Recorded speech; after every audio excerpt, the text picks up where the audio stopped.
the turn of the 19th century, William Wordsworth introduced a radical idea in his preface to lyrical ballads. He believed poetry should use the real language of ordinary people, capturing their vivid sensations and emotions. This was a bold departure from the ornate and artificial style that dominated poetry at the time. Wordsworth's aim was to show that deep pleasure and meaning could be found in everyday experiences, especially those of humble, rural life. He wanted poetry to reflect genuine feelings, not just clever phrases or grand themes. This approach was controversial. Some readers loved it, while others found it strange or even disappointing. But Wordsworth was convinced that by focusing on the universal passions of the heart, poetry could become more relevant and lasting for all people. His experiment sparked a new era in literature, challenging both poets and readers to rethink what poetry could be.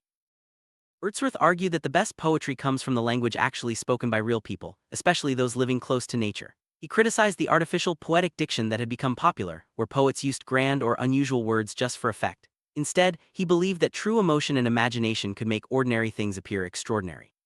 By choosing incidents from common life and describing them in simple, clear language, Wordsworth hoped to reveal the universal laws of human nature. He felt that rural life with its simplicity and honesty allowed the essential passions of the heart to shine through. This was not just a stylistic choice, it was a moral one. Wordsworth wanted poetry to connect deeply with readers, to enlighten their understanding and strengthen their feelings.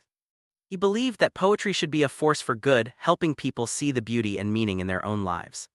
But what is a poet according to Wordsworth? He describes the poet as a man speaking to men, someone with heightened sensibility, enthusiasm, and tenderness. The poet has a deep knowledge of human nature and a unique ability to express thoughts and feelings, even those that arise without any external cause. But Wordsworth insists that poets are not a separate species, they share the same passions and experiences as everyone else. Difference lies in their ability to reflect on emotions and communicate them powerfully. Poetry, he says, is the spontaneous overflow of powerful feelings, but it is also shaped by thoughtful reflection. The poet's job is to select and arrange language so that it gives pleasure and insight not just to other poets but to all people. In this way, poetry becomes a bridge, connecting individuals across time and place through shared human experience. Major point in Wordsworth's preface is the relationship between poetry and prose. He argues that apart from meter, there is no essential difference between the language of good poetry and that of good prose. Both should use clear, honest language that reflects real life. Wordsworth challenges the idea that poetry must always be elevated or filled with elaborate figures of speech. Instead, he believes that the pleasure of poetry comes from its ability to express truth and emotion in a way that resonates with readers. Meter and rhyme add a special charm, but they are not what make poetry valuable. The true power of poetry lies in its capacity to move us, to help us see the world and ourselves more clearly. By breaking down the barriers between poetry and prose, Wordsworth invites everyone to find meaning and beauty in the ordinary.